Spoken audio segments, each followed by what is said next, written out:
Good morning students. आज से दूसरा पार्ट शुरू कर रहे हैं, विलियन सॉल्यूशन। विलियन क्या होता है ये छोटी क्लास में हम देख चुके हैं। दो या दो से अधिक रासायनिक पदार्थों का समांगी मिश्रण विलियन कहलाता है। दो पदार्थों से मिलकर बने विलियन को द्विअंगी विलियन और तीन पदार्थों से मिलकर बने विलियन को त्रिअंगी विलियन कहते हैं। देखिए, समांगी मिश्रण का क्या मतलब है कि जब दो पदार्थों को हम आपस में मिला दें और फिर मिलाने के बाद हम उनका अंतर ना कर पाएँ कि दो पदार्थों को मिला दिया और फिर हम देखकर नहीं बता सकते कि इसमें कौन कौन से पदार्थ मिलाए थे, तो ऐसा विलियन जो बनेगा वो समांगी मिश्रण कहलाएगा। यानी कि दोनों ही पदार्थ, दोनों ही द्रव एक दूसरे में अच्छे तरीके से घुलनशील हों। जैसे हमने पानी में चीनी मिला दी तो देखकर नहीं बता सकते कि ये जो विलियन बना है इसमें कौन कौन से दो पदार्थ हमने मिलाए हैं। तो ऐसा मिश्रण क्या कहलाता है? समांगी मिश्रण कहलाता है। तो जो विलियन होता है वो समांगी मिश्रण होता है, ठीक है ना। पानी में तेल मिला दिया तो वो समांगी मिश्रण नहीं है। तेल को देख, पानी में तेल अलग ही पहचान में आ जाता है और पता चल जाता है कि पानी में हमने तेल डाला हुआ है, तो वो समांगी मिश्रण नहीं है। विलियन क्या होगा? समांगी मिश्रण होगा। विलियन दो पदार्थों से मिलकर बनता है, एक तो होता है विलेय और एक होता है विलायक। विलेय क्या होता है? दो पदार्थों को हमने मिलाया है तो वह पदार्थ जिसकी मात्रा कम है वो तो होगा विलेय, और वह पदार्थ जिसकी मात्रा ज़्यादा होती है वो होता है विलायक होता है, ठीक है। तो हम अब देखते हैं विलियनों के प्रकार। या फिर देखिए, तीन पदार्थों से मिलकर बने विलियन को त्रिअंगी विलियन कहते हैं। तो विलियन तो कई पदार्थों को मिलाकर भी बना सकते हैं, लेकिन विलेय और विलायक उसमें वही होंगे जो पदार्थ हम मानेंगे कि इसकी मात्रा कम है तो वो विलेय मानेंगे, और जिसकी मात्रा ज़्यादा होगी वो विलायक मानेंगे। जब बात द्विअंगी विलियन की हम कर रहे हैं तो हम इसी तरह के विलियन यहाँ पढ़ेंगे। द्विअंगी विलियन ही हम पढ़ने जा रहे हैं, विलेय और विलायक से मिलकर बनने वाले। और विलेय और विलायक की भौतिक अवस्था के आधार पर विलियनों को तीन भागों में बांटा गया है: गैसीय विलियन, द्रव्यीय विलियन और ठोस विलियन। तो देखिए, सबसे पहले देखते हैं गैसीय विलियन क्या होते हैं। इस विलियन में विलायक गैस तथा विलेय गैस भी हो सकती है, द्रव भी हो सकता है और ठोस भी हो सकता है। तो ये जो नाम रखे गए ना, गैसीय विलियन, द्रव्यीय विलियन और ठोस विलियन, ये एक्चुअल में विलायक के आधार पर रखे गए कि विलायक की भौतिक अवस्था क्या है। विलायक की भौतिक अवस्था गैस होगी और विलेय की कोई सी भी हो सकती है। तो उस आधार पर गैसीय विलियन को भी तीन भागों में बांट दिया है विलेय की भौतिक अवस्था के आधार पर। तो देखिए, विलायक तो तीनों ही प्रकार के विलियनों में गैस है, लेकिन विलेय की भौतिक अवस्था अलग है।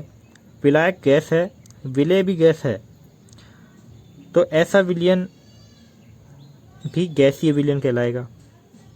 उदाहरण है जैसे ऑक्सीजन और नाइट्रोजन का मिश्रण, या फिर हमारी जो वायु है ये एक तरह का गैस में विलियन है। द्रव को गैस में घोल दिया तो वो भी गैसीय विलियन है। जैसे कि द्रवों का वाष्पीकरण, वायु में जलवाष्प, हमारी जो वायु है उसमें जलवाष्प होती है, हमें दिखाई नहीं देती, नमी रहती है, तो ये एक तरह का गैसीय विलियन ही है जिसमें द्रव की बूंदें गैसों में घुली हुई हैं।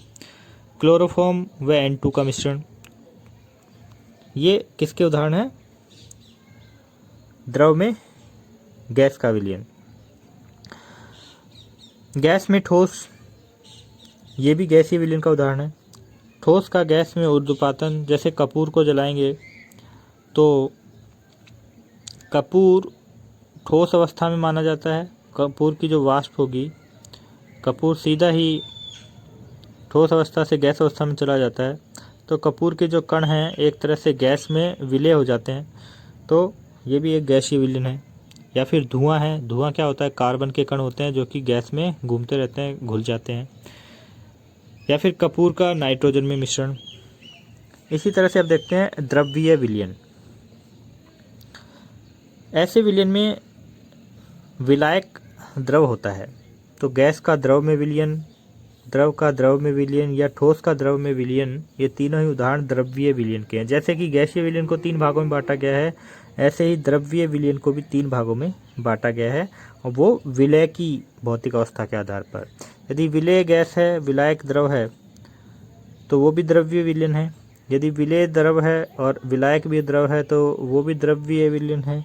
और यदि विलय ठोस और विलायक द्रव है, तो भी वो द्रव्यीय विलयन है। यानी कि विलायक की भौतिक अवस्था के आधार पर विलयन का नाम दिया जा रहा है, और उसको भी फिर 3 भागों में विलय की भौतिक अवस्था के आधार पर वर्गीकृत किया जा रहा है। तो इसका उदाहरण है गैस द्रव में विलय है, जैसे कि सोडा जल जो होता है उसमें CO2 गैस पानी में विलय होती है। अमोनीकृत जल अमोनिया जल में घोल दो, अमोनिया गैस है और जल द्रव है।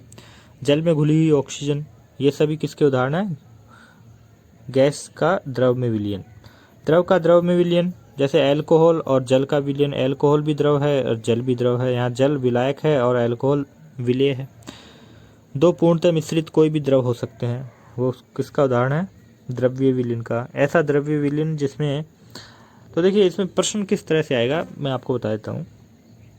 या तो प्रश्न आ सकता है कि द्रव्यीय विलयन का कोई एक उदाहरण दीजिए, या फिर द्रव्यीय विलयन किसे कहते हैं, या फिर ऐसे द्रव्यीय विलयन का उदाहरण दीजिए जिसमें विलायक तथा विलय दोनों ही द्रव हैं। समझ गए? 3 तरह से इसमें से क्वेश्चन आ सकता है, इसीलिए याद रखने जरूरी है उदाहरण इसीलिए याद रखने जरूरी है कि क्वेश्चन अगर ये आ गया कि ऐसे द्रव्य विलयन का उदाहरण दीजिए जिसमें विलायक तथा विलय दोनों ही द्रव हैं, तो आप कह दोगे अल्कोहल का जल में विलयन, तो ये उदाहरण हो गया। ऐसे द्रव्य विलयन का उदाहरण दीजिए जिसमें विलायक द्रव और विलय ठोस है, तो हम कह देंगे शर्करा, नमक आदि का जल में विलयन। चीनी को पानी में घोल दिया, तो ये ऐसे द्रव्य विलयन का उदाहरण है जिसमें विलय तो ठोस है यानी कि चीनी, और विलायक द्रव है यानी कि पानी। और यही इसी तरह के क्वेश्चन इसमें से भी आ सकते हैं। ठोस विलयन का कोई एक उदाहरण दीजिए, तो फिर तो इनमें से कोई भी उदाहरण दे सकते हैं। या फिर ठोस विलयन किसे कहते हैं, तो ऐसे विलयन जिसमें विलायक ठोस होता है, ठोस विलयन होते हैं। या फिर क्वेश्चन क्या आ सकता है कि ऐसे ठोस विलयन का उदाहरण दीजिए जिसमें विलायक ठोस है और विलय गैस है, तो उसका उदाहरण दे देंगे पैलेडियम द्वारा H2 गैस का अधिशोषण। पैलेडियम ठोस है, विलायक के रूप में है, और उसमें जो हाइड्रोजन गैस अधिशोषित हो गई है वो विलय है। यानी कि हाइड्रोजन गैस इस ठोस में अधिशोषित हो गई है, इसके जो रंध्र हैं उसमें घुस गई है, उसमें जाके समा गई है। तो एक तरह से ये विलयन बन गया है, ठोस का गैस में गैस का ठोस में विलयन हो गया है। तो ये ठोस विलयन का उदाहरण है, क्योंकि इसमें जो विलायक है वो हम क्या मान रहे हैं? ठोस मान रहे हैं। इसी तरह से प्लेटिनम में हाइड्रोजन गैस अधिशोषित हो गई है, प्लेटिनम की सूक्ष्म छिद्रों में हाइड्रोजन गैस जाके समा गई है। तो ये भी किस तरह का उदाहरण है? ठोस विलयन का उदाहरण है। ठोस विलयन का ऐसा उदाहरण दीजिए जिसमें विलायक ठोस और विलय द्रव होता है, तो उसका उदाहरण हो जाएगा पारा कॉपर में। पारा कॉपर में, यानी कि कॉपर क्या है यहाँ पे? ठोस है और विलायक है, और पारा जो कि द्रव अवस्था में होता है, मरकरी, ये क्या है? विलय है। पारा जिंक में, यानी कि ये जो अमलगम कहलाते हैं, जिंक पारे के साथ जो धातु होती है उसी का अमलगम वो कहलाता है। तो ये कॉपर का अमलगम, ये जिंक का अमलगम, ये सोडियम का अमलगम, तो अमलगम जितने भी होंगे वो इसी कैटेगरी में आएंगे। और अगला उदाहरण है ऐसा ठोस विलयन का उदाहरण दीजिए जिसमें विलय और विलायक दोनों ही ठोस अवस्था में हैं, तो ये हो जाएंगी मिश्र धातु हमारी। कोई भी मिश्र धातु, कांसा है, पीतल है, या फिर कॉपर और सोने का, या जिंक और कॉपर का जो भी मिश्र धातु बनाई जाती है वो सभी ठोस विलयन का उदाहरण है। तो पीतल को देखकर तो हम नहीं बता सकते ना कि ये तांबा और जिंक को मिलाकर बनाई गई है, ठीक है ना। तो उसको देखकर नहीं बता सकते। तो विलेन की यही तो विशेषता होती है जिसमें हम विलेय और विलायक का अंतर नहीं बता सकते, कौन विलेय था कौन विलायक था, क्योंकि वो समांगी मिश्रण बना लेते हैं। तो ये थे विलेन के प्रकार।